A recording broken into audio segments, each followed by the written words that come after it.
বাংলার ঘর চ্যানেলে সুস্বাগতম। আজ আমি আপনাদের জন্য নিয়ে এসেছি গ্রাম বাংলার একটি ঐতিহ্যবাহী খাবার কলার মোচার ঘন্ট। তাহলে চলুন দেখিনি এই মোচার ঘন্টটি আপনাদের কিভাবে রান্না করে দেখাবো। আমি প্রথমে এই মোচার ঘন্টটি রান্না করার জন্য এখানে একটি ছোট সাইজের যে কলার মোচা নিয়েছি। সেখানে সেই কলার মোচাটা থেকে ফুল বের করে ভালো করে ধুয়ে কিছুটা ভালো করে দিয়ে হলুদ লবণ দিয়ে এবং কিছুটা জল দিয়ে আমি সিদ্ধ করে নিয়েছি এবং তারপর ঠান্ডা করে আমি কিছুটা পরিমাণ জল দিয়ে সেটা ব্লেন্ড করে নিয়েছি এবং ব্লেন্ড করার পর আমি সেই মোচার অর্ধেকটা পরিমাণ এই জায়গায় নিয়েছি। আর 1/4 কাপ মটর ডাল নিয়েছি এবং সেটা ভালো করে ধুয়ে সারা রাত ভিজিয়ে ব্লেন্ডারে কিছুটা পরিমাণ জল দিয়ে নিয়েছি এবং সেই সাথে বড়াটা তৈরি করার জন্যে যাতে বড়াটা করতে পারি তার জন্য আমি এটার সাথে কিছুটা পরিমাণ আটা অথবা ময়দা দুটোর যে কোনো একটা দিয়ে তার সাথে কিছুটা পরিমাণ হলুদের গুঁড়ো, একটু মরিচের গুঁড়ো এবং কিছুটা পরিমাণ চিনি দিয়ে এই মিশ্রণটা আমি করে রেখেছি। এই জায়গায় একটা তেজপাতা নিয়েছি, একটা শুকনো লঙ্কা, কিছুটা জিরা, একটু দারচিনি এবং 3টা এলাচ নিয়েছি। পছন্দ মতন লবণ দিব, 1 চা চামচ নিয়েছি চিনি, আদা চামচ নিয়েছি আদা গুঁড়া, পছন্দ মতো হলুদ দিব, 1 চা চামচ নিয়েছি জিরা গুঁড়া, আদা চা চামচ নিয়েছি ধনিয়ার গুঁড়া, 1 চা চামচ নিয়েছি ঘি এবং আদা চামচ নিয়েছি গরম মশলা এবং আধা কাপ নিয়েছি ফুলকপি, একটা পেঁয়াজের অর্ধেকটা নিয়েছি এভাবে কেটে, বড় সাইজের একটা আলু নিয়েছি এবং 4-5টা নিয়েছি কাঁচামরিচ, 1/4 কাপ নিয়েছি নারকেল কুড়ানো এবং 1 মুঠ নিয়েছি চীনাবাদাম এবং 6-7টা নিয়েছি কুমড়ো বড়ি। এই কুমড়ো বড়িটা বাজারে আপনারা কিনতে পারবেন, যদি আপনাদের বাসায় এটা না থাকে এটা বাদ দিতে পারেন। এবং এখন আমি এটা রান্নার জন্য আমি চলে যাচ্ছি। বন্ধুরা, আমি গ্যাসের চুলাটা অন করে এই ধরনের একটা ফ্রাই প্যান বসিয়ে 3 টেবিল চামচ রান্নার যে তেলটা সেই তেলটা দিয়েছি এবং একটু গরম হলেই আমি প্রথমে বাদামটা দিয়ে দিব।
ভাজা হয়ে গেছে, আমি তুলে নিচ্ছি।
সেই কলার মোচাটা এখন দিয়ে দিব।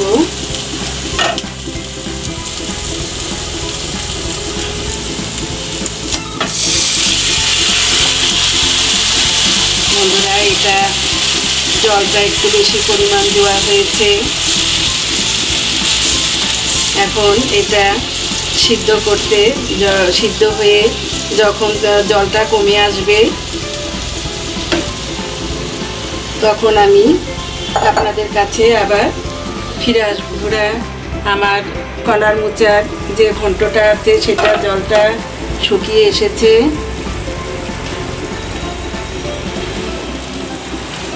এবং এটার ভিতর আমি সেই ভেজে রাখা বড়া আর বাদামটা দিয়ে দিলাম এবং সেই সাথে দিয়ে দিলাম চিনিটা।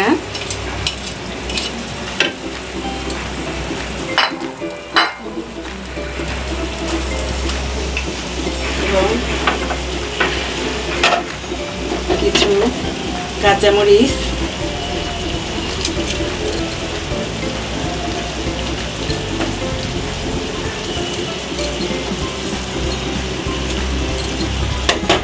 দিয়ে দিলাম এবং একটু যে ঘি গরম মশলা এটাও দিয়ে দিলাম। এখন